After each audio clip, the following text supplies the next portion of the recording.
San Agustín, la ciudad de Dios. Introducción, desarrollo, libros, conclusión, bibliografía, dedicatoria, introducción, biografía del autor. Agustín de Hipona, conocido como San Agustín, cuyo nombre era Aurelius Augustinus Hiponensis, nacido el 13 de noviembre del 354 en Tagaste, pequeña ciudad del norte de África, que en la actualidad se llama Zócaras, en Argelia. Fue el máximo pensador del cristianismo del primer milenio, dedicado gran parte de su vida a escribir sobre filosofía y teología. Su padre Patricio, un pequeño burgués de escasos recursos que pertenecía al Consejo Municipal de Tagaste. Su madre Mónica, había nacido en una familia católica y tenía unos 23 años cuando nació Agustín. Ella misma lo crió, fue una mujer muy devota entregada a su familia, quien le encaminó a su cercanía al Señor. Agustín desde niño dio muestras de vivo ingenio. Destacaba como un líder entre sus compañeros. Su madre le instruía en la fe y él aceptaba sus enseñanzas con la sencillez de la niñez. Tuvo 2 hermanos, Navigio y Perpetua. Estudió en Tagaste hasta los 11 años. Allí aprendió a leer, escribir y contar. Aplicado en el latín, pero no en el griego, su padre, viendo que tenía futuro, le dio todas las facilidades y en el año 365, fue enviado a Madaura a estudiar, pero ahí a la vez que estudiaba, descubrió el mundo de los vicios. Debido a que la mayor parte de la población era pagana y el cristianismo era considerado como religión de pueblos bárbaros. En ese ambiente se fue olvidando de las lecciones de su madre y se contagió de las costumbres paganas. Por falta de dinero tuvo que regresar a Tagaste a los 16 años. Durante ese tiempo se juntó con algunos amigos que lo llevaron por mal camino.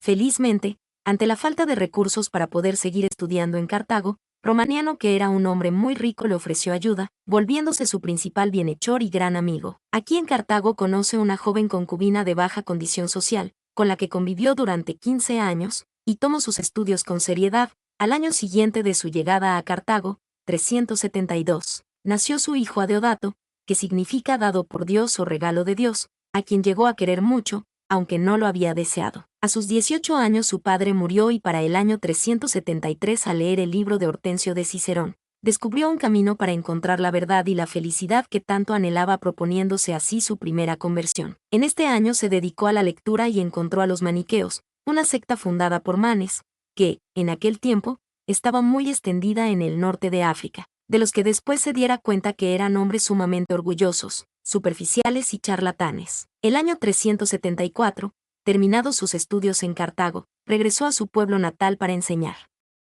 Se hallaba en todo su entusiasmo por la secta maniquea. Convirtió al maniqueísmo a sus amigos Alipio, Romaniano y Honorato, entre otros. Al poco tiempo Agustín sufrió una gran pérdida y, tremendamente apenado por la muerte de un amigo, huyó de su pueblo y, con la ayuda de Romaniano, se estableció en Cartago, donde abrió una escuela de retórica. Estuvo metido en la secta de los maniqueos, buscando la verdad y la felicidad desde los 19 hasta los 28 años, dándose cuenta al final que todo lo que había aprendido no tenía buenos sustentos y nada de verdad. Para el año 383 decidió ir de profesor a Roma, en donde experimentó un cambio entre estos nuevos alumnos que eran mucho más dedicados. El problema era que al terminar los cursos no pagaban. Después de casi 2 años en Roma, decidió ir a Milán, en donde después de un examen y con la influencia de sus amigos maniqueos, consiguió que el prefecto de Roma, Símaco, le apoyara para conseguir un puesto en una vacante como profesor de retórica. Así pasaba de profesor privado a profesor oficial. Para este tiempo su madre, que pedía por su conversión con incansable fe, fue a vivir con él y para el año 386 lo convenció para que contrajera matrimonio, para lo que encontró una niña de una familia rica, ya que con su concubina no podía contraer nupcias por la diferencia de estatus. Ambas familias acordaron el matrimonio, cuando la muchacha llegara a la edad de 12 años. Agustín tomó la decisión de despedir a su conviviente y quedarse con su hijo Adeodato. Lo que fue una decisión difícil, pero lo vio como una necesidad, ya que él, en ese momento, aspiraba a ser gobernador o conseguir otro alto cargo público, y entre su espera de 2 años para casarse consiguió una pareja hasta que llegara el momento. Al no conseguir llenar el vacío que sentía en su alma, se dedicó a la lectura de libros neoplatónicos que provocaron que conciba por primera vez a Dios como un ser absoluto. Entonces comenzó a leer las cartas de San Pablo y se dio cuenta de que todo lo que había aprendido de los neoplatónicos era lo mismo con la autoridad de las Sagradas Escrituras. La conversión intelectual de San Agustín, fruto de la lectura de las obras neoplatónicas, fue paralela a su conversión moral, producto de los sermones de San Ambrosio y las palabras de Simpliciano, un anciano sacerdote. Agustín, en su camino de búsqueda de Dios, seguía atado a los deseos carnales y convivía con la segunda mujer. Pero el Señor le hizo sentir deseo de dejar todo para seguirlo a tiempo completo y para siempre en una vida de castidad en un monasterio. Peña, 2011. Enfermo de pulmón, se retiró del profesorado y en Casiciaco se esforzó, mediante la lectura, la reflexión y las conversaciones con sus amigos, en lograr una mejor comprensión del cristianismo. Allí escribió contra académicos, de Beata Vita y de Ordiñe. De vuelta a Milán escribió, de Immortalitate Animae, probablemente los soliloquios, y comenzó de música. El 25 de abril de 387, Sábado Santo, fue bautizado por San Ambrosio. Poco después regresó a África, tras la repentina muerte de su madre acaecida mientras esperaban embarcar en el puerto Ostia. Aplazando su regreso a África, en Roma escribió el De Libero Arbitrio, el De Quantitate Animae y De Moribus Ecclesiae Catholicae et de Moribus Manichaeorum, pasando a África en otoño de 388. Ya en Tagaste, estableció una pequeña comunidad monástica y escribió, entre otros, el De Vera Religione y el Final de Música. Aunque en Casiciaco el joven Agustín resolvió no casarse nunca, probablemente no aspiraba al sacerdocio, que, sin embargo, recibió al ser ordenado por el obispo de Hipona, que deseaba su ayuda, en 391, nombrado obispo auxiliar de Hipona en 395 a 396. Tras la muerte de Valerio, obispo de Hipona, le sucedió en el cargo el 396, ocupándose de la tarea de luchar frente al cisma donatista cuando sus deseos quizás hubieran ido encaminados a una tranquila vida de oración y estudio, pese a lo cual encontró tiempo para comenzar sus confesiones terminadas en 400 y para escribir parte de su De Doctrina Cristiana, cuyo cuarto libro fue añadido en 426. Pero es que el ímpetu con que San Agustín llevó a cabo su conversión no tenía nada que ver con el que, siglos más tarde, evidenciaría Scheler. En el año 400 comenzó uno de sus grandes tratados, De Trinitate, finalizado en 417, donde se recoge su teoría del conocimiento. En el 401 empezó los 12 libros de Genesia de Litteram, finalizados en 415, donde se encuentra una teoría de las rationes seminales. Tras la promulgación de diversos edictos imperiales contra los donatistas, San Agustín tuvo que dirigir su mirada esta vez contra otra herejía, la pelagiana, que utilizando textos de Libero Arbitrio había llegado a negar el pecado original, minimizando el papel de la gracia divina y exagerando el de la voluntad humana. Así, escribió diversas obras a partir de 412, lo que no impidió que comenzara en 413 los 22 libros de Civitate Dei, que completó en 426, sobre el trasfondo de la invasión bárbara. En 418 es condenado el pelagianismo por un concilio de obispos africanos, por el emperador Honorio y el papa Zósimo, prosiguiendo su obra polémica antipelagiana en diversos escritos. En 426 nombró sucesor de su diócesis al obispo Heraclio, y publicó, en 426 a 427 de Gratia et Libero Arbitrio, Ad Valentinum, de Correctione et Gratia y los 2 libros de las retractaciones, revisión crítica de sus escritos de gran valor para conocer su cronología. San Agustín continuó escribiendo también durante los últimos años de su vida, tomando contacto incluso con el arrianismo y dedicándoles en 428 su Contra Maximinum Hereticum y Collatio cum Maximino Arianorum Episcopo.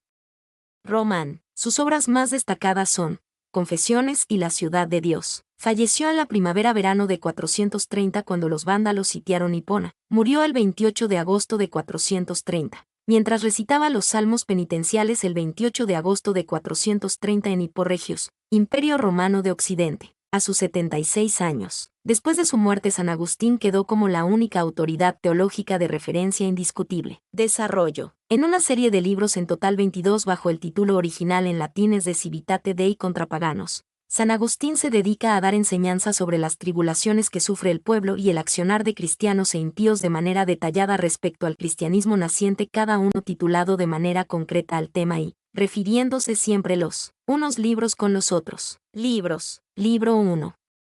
En defensa de la religión cristiana. Libro 2. Los dioses y la degradación de Roma. Libro 3. Los dioses y los males físicos de Roma. Libro 4.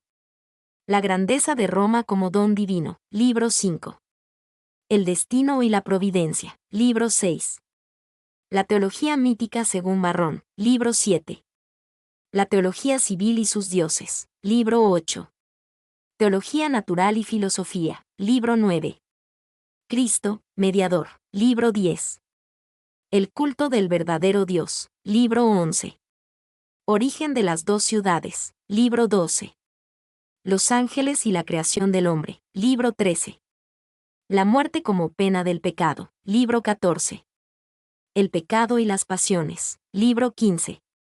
Las dos ciudades en la tierra. Libro 16. De Noé a los profetas. Libro 17. De los profetas a Cristo. Libro 18. Paralelismo entre las dos ciudades. Libro 19. Fines de las dos ciudades. Libro 20. El juicio final. Libro 21. El infierno, fin de la ciudad terrena. Libro 22. El cielo, fin de la ciudad de Dios. Libro 1. En defensa de la religión cristiana. Dentro de este libro se establece como en muchas de las ocasiones se utilizó el nombre de Cristo como tabla de salvación por gentiles y cristianos. Este fue el caso en el momento de la devastación sucedida en Roma, en donde a muchos se les fue perdonada la vida por dar reverencia al Redentor, aun siendo perseguidores a todos aquellos que propagaban el nombre de Cristo. Las vidas de muchos de los que infamaban y murmuraban de los tiempos cristianos fue perdonada en esta época. Estos se dedicaron a acreditar a Cristo los trabajos y penalidades que Roma padeció a pesar de que su vida fue defendida en templos, capillas de los mártires y las basílicas de los apóstoles.